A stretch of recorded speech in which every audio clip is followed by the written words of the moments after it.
Okay, so now myself and Cyan are going to take the stage for a short fireside chat. So I'm your host, but Cyan is actually the person who virtually introduced me to this concept of virtual beings and thought through, before we'd met, the kind of connections and interplays that have inspired me. So I'd love you first just to tell us a little bit about yourself, and then we can dive into virtual beings. Sure. Yeah, I hate talking about myself, just so you know. I'm an investor. I invest my own money. I'm an angel investor as well as a venture capitalist. I work for Founders Fund. And I've invested pretty heavily in this space, partially because, one, I've seen how children react and play with some of these products. I hate to call them products, but that's what they are. And also, going back to when I was younger, I had a Tamagotchi in my pocket, and it got me by at work, and I would sit there in my boring moments in between customers and would feed my Tamagotchi. My Tamagotchi became very important to me. So I think that's when it started, and I'm probably going to date myself a little bit. Max Headroom was also something that I was obsessed with, Kit from Knight Rider. So I've always fantasized about having a friend who was not judgmental, that I could hang out with, and they were interesting, and we could hold conversations, and they could learn about me, I could learn more about them. And so, we've always been looking to the future as if that's some sort of science fiction, but now it's actually possible to have these things. And so I think it's a really exciting moment, especially for investors, to invest in the space. And so I started doing that. And can you talk us through a couple of the companies that you've looked at and invested in? Sure. There's a lot of really interesting companies in the space. I'm going to mention some that I haven't invested in, actually, and then some that I have. So, for example, there's a company called Shadows. There's a company called Soul Machines. There's a company that I'm invested in that's stealth, so I can't talk about it, but they're in that sort of realm. And, there's companies like Arty. Arty, I'm an investor in Arty, and I just met them for the first time in person. It's funny how this business works. But we met over video chat or live on the phone, I guess. Also an investor in Toonstar. I think Toonstar definitely fits in part of this category. Morphin, Brud, and continue to invest in the space. Yeah, as well as Fable. Yeah, there you go.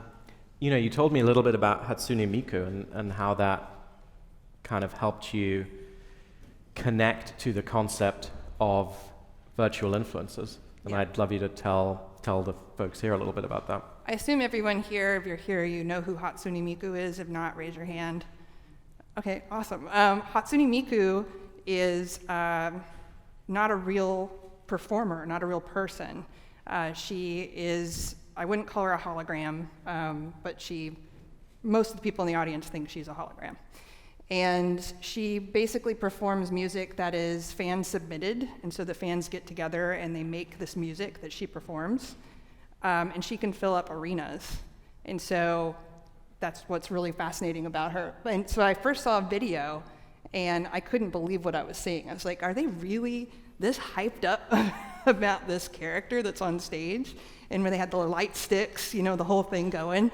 And then I saw Hatsune Miku in person, and that's magical. I highly recommend that you see Hatsune Miku in person if you haven't. And seeing how genuinely excited people were, and like singing along and just interacting, and just like that joy was real. And I always wondered, like, what was the American equivalent of it? We haven't quite seen it yet, but I think it's coming. How do you see the evolution of maybe 4 or 5 years ago, when there was no such thing as a virtual influencer, to today? How do you see how those few years have changed things? Then where do you think it might go? Could we see these characters, obviously Oxhuman, but we'll see some more like Shudu this afternoon. Could you see them acting? Could you see them being in movies? Where do you think it goes? Everywhere. Medical, tech, virtual assistants that help companies, entertainers, musicians. I think they will be ubiquitous. And, in order to be ubiquitous, they have to be believable. And so that uncanny valley aspect has to go away.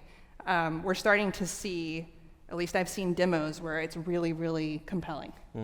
And with a cartoon sort of character, you can get by without that. When you have a photorealistic character that's a human, you really can't.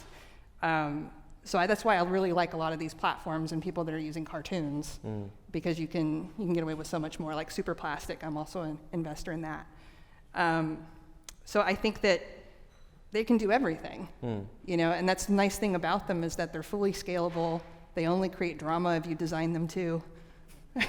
So, like you could create a Kardashian family and it could be pretty interesting. We've talked a lot about memory, which for Fable is a really important idea, but you were one of the first people maybe to even give us that thought when you were talking about an AR app, Follow Me Dragon. Follow Me Dragon. Yeah. So I remember seeing kids interacting with Follow Me Dragon and how excited they were, kind of like with my Tamagotchi, to like follow the dragon around, see where the dragon went. But as soon as you close the app, it was like, then they would, get the dragon back out again. It didn't remember them. And so they're like, it should know like everything about me. It should know what my bedtime routines are. It should know like, stories that I tell. It should be able to repeat some of this stuff back. And so they lost all interest in it. And that's when I realized that, the storytellers who live in Hollywood, mostly, I mean, I guess they're everywhere, but densely in Hollywood, and the technicians who are concentrated here are not sort of blending well together to be able to tell some of this narrative as well as to be able to store some of these memories. And so I think that memory is a huge component of what everyone is building, because that's the only way you're going to make it believable. Otherwise, it's just like, okay, people are, they're not easily fooled. And then when you see, I don't know if you've seen Rival Theory or some of the companies that are trying to create avatars of real people, how could you see that evolving? Like an avatar of, I don't know, somebody who's dead, but we still have enough Any photo Futurama and video fans? of them, or right? In Futurama, they go and they take a head out of the library and talk to it. Oh yeah, I forgot about that. Yeah, that is what it is. I think that that's kind of what we're going to have. We're going to start seeing, family estates for famous people saying, yes, I want to bring Prince back, or David Bowie, or Stan Lee, or whoever. And that's going to be really exciting because there is enough video footage and audio footage or audio of them to be able to recreate, how they sounded, what they looked like, how they moved, and then, a corpus of what they might have said. And what better is to be able to train these things ahead of time so that in the sad event that you pass, then you can live on through this avatar. Yeah, no, I've there's one group that I'm super excited about bringing to the next virtual summit that's working on exactly that, a bot for family members, so that it's not about fame, it's more about connecting with those that we've lost. I mean, it would be incredible if I could talk to my grandmother again. And if my grandmother left messages for me that were just intended for me, including like jokes and things like that. So if I say a certain word, it triggers something very special that's just for me. I think that would be incredible. Some people find a lot of this creepy. When I first started investing in the space, people thought I was absolutely insane.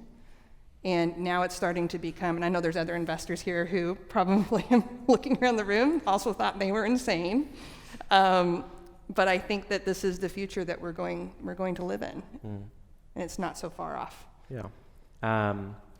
when you think about your kids interacting with virtual beings, does that kind of, is that, or even following influencers that are virtual beings, how does that, how have you seen that worry other people, and how does that affect you, or how do you think about it? Gotta think of the kids. Yeah, I think that, obviously I think parents need to be aware of what dangers exist out there and to be able to help their children navigate these dangers, from things like online trolls to deep fakes, to whether or not an influencer